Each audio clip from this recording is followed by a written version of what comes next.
Ախր տիպաժներն էլ են, բանին էլ դատախազին են նայես, ճիշովի էքա, ինչ մարդը հազիվ, ես չգիտեմ ինչ օրգաններով է ինքը հասել այն կետին, որին ինքը հիմա հասել է, ամենայն դեպս խելքը չի եղել այդ ցուցակում։ Մարդը 200,000-ով կվարտիրա է իր համար առնում, մարդը iPhone-ները առնում, մարդը վերջապես ունքերը ոչ թե ինքն է նստում պինցետով փիդրում, այլ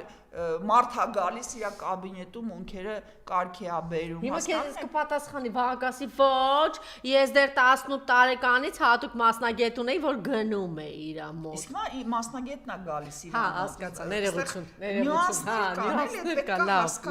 այդ հասկացա։ Ու բացի դրանից ամենակարևորը,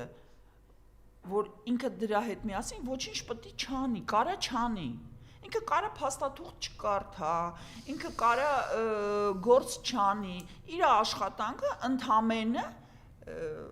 աշխատավարձ ստանալ ու ասել, որ Հայաստանում քաղբանտարկյալ չկա։ Ու այդ շարքը ես կարող եմ թվել այն բանը անունը չգիտեմ, այն բուժքույրը, որը դարավ Դե դա հայտարարություն է, հա, ինչ ասես։ Ես շատ սամառոդկներ գիտեմ, մարդկանց, որոնք չունեն բարձրագույն կրթություն, բայց իրանք իրենց կրթության վրա այնքան են աշխատել, գրքեր են կարդացել, մասնագետների հետ են շփվել, մի խոսքով էլի, այսինքն ուրեմն Աննայի միջավայրում այնքան սնանկ վիճակը, որ մորքուրի աղջիկ քարտուղարի ընկերուի չգիտեմ ինչ չկա, հասել են արդեն իջել են կտվորուհիների բաներից Սա դաշը կտվորուհի չի, այսինքն գիտեք ինչ, ինքը կարար լիներ դաժե ես չգիտեմ։ Չքարտուղարը չէ լինի։ Ամենակարկառուն դեմք, որ հասկանաք, հա, որ իմ համար դա արժեք է նիկոլական չլինել, իմ համար արժեք է։ Մեկը ես այդ աղջկան թույլ չէի տա, որ նա ինչ-որ որոշում կայացնելու մեջ մասնակցություն ունենար, զուտ իր սահմանափակ մտահոգությունների պատճառով դրա բառապաշարը 300 բառը չի գերազանցում։ Այն բանը, պարզեցի դիմա, որ սա շեմուշկային չրտում ու անցնող դառնողին անուն են կպցնում, սա այդ մակարդակն է։ Ասում է, պրոտոկոլը ինչ եմ անում։ Ընկեր պրոտոկոլը այն հիմքն է, որով դու պետք է աշխատես, եթե չգիտեիր, որտեվ երբ որ նա պետք է ընտրվեր, ինչ ասեց։ Ասեց, հա, կրթություն չունեմ, նո այդ իր այդ մելամաղձոտ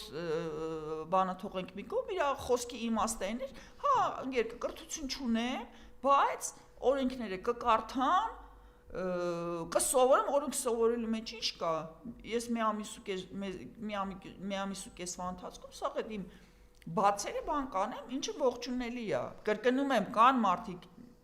որպես օրինակ ձեզ բերեմ, սովետական արտաքին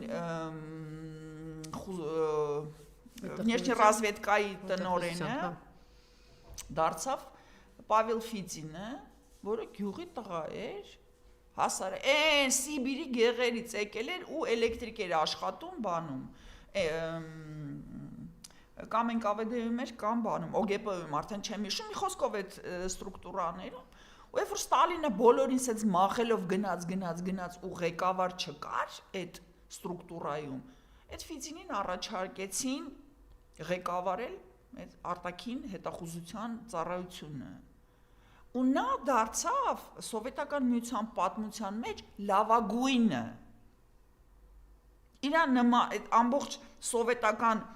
արտաքին հետախուզությունը պատերազմի տարիներին որտեղ նա սկսեց 30-ականների վերջ եւ մինչեւ պատերազմից հետո այսինքն նայա կազմակերպել այսինքն ես ընդունում եմ որ մարդ կարող է կրթություն չունենա բայց ունենա գիտելիքների ձգտում սովորի իմանա զարգանա Իսկ դատախազի կերպարը որ տենց սառնասրտորեն է կերպարը դա այդ ոնց եղել է բան շեմուշկա չրթողը տենց էլ շարունակ ու կա շեմուշկա չրթող ու ոչ մի միտում չկա որ նա կթարգի լինել շեմուշկա չրթող Իսկ դատախազի կերպարը որ այդպես սառը բան վիճակով դա գալիս է բոլորս գիտենք դատախազին բոլորս գիտենք այդ աղջկան ինչ ասեն կմակագրի կստորագրի ու նույն այդ Գալյանի պես իր խնդիրը աշխատավարձ ստանալն է ու փաստաթղթերի տակ ստորագրելն է։ Всё, նա ուրիշ Դες հաճիկով հայտարարել է հողին ենք հավասարեցնելու Սևանի ափին գտնվող բաներին։ Մի բան է կառուցեք էլի։ Մի բան էլ շենացեք, այ ողորմ է լինել։ Հավասարացին էլի Արցախը չհավասարացին Դուք այդքան տուպո եք, դուք այդքան տուպո եք, դուք այդքան մակերեսային եք, որ չեք հասկանում մի կարևոր բան, որ ցանկացած գործողություն բերում է իր հետևանքներին։ Իրանք հավերժ են ըստ իրենց։ Դուք այդ հետևանքների տակից դուրս եկող եք։ Վերջը կարողանալու եք, հետո մարսեք այն ինչ որ դուք հիմա արել եք։ Սա է հարցը։ Վաղվա օրվա մասին մտածում եք, ձեր անձնական վաղվա օրվա մասին։ Բայց